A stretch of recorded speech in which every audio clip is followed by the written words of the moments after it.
It started like any other quiet afternoon at my ranch, until I noticed flashing lights down my long driveway, and I already knew it had to be her, Karen, the self-appointed president of the neighborhood HOA. She had a habit of poking her nose where it didn't belong, but this time, she'd crossed the line.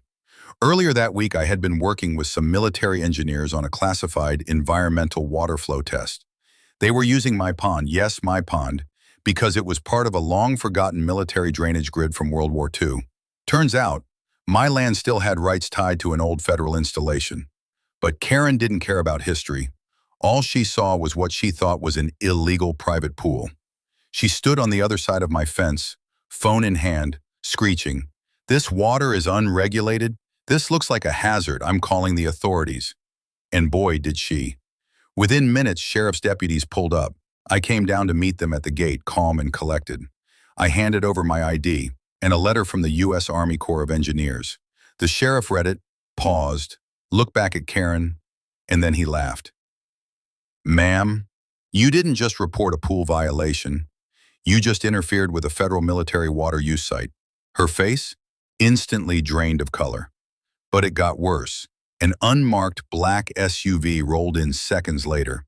Out stepped a man in uniform, clean-cut, serious expression. He was the operations lead for the project, and he wasn't pleased. He walked straight up to Karen. "You just triggered a Level 2 incident report. This area is under military jurisdiction for the next 90 days. Karen stuttered.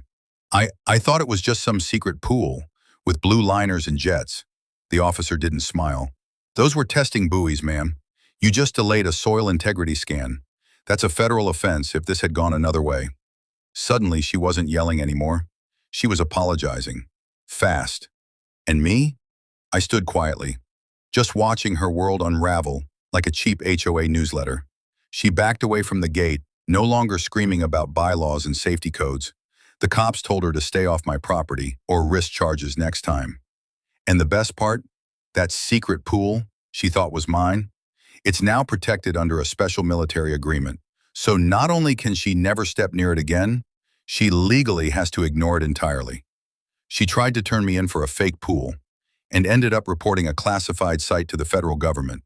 Now everyone in the neighborhood knows you don't mess with a man's pond, especially when the U.S. Army's using it. Want more wild HOA stories? Hit that like button and comment Karen down if you made it this far.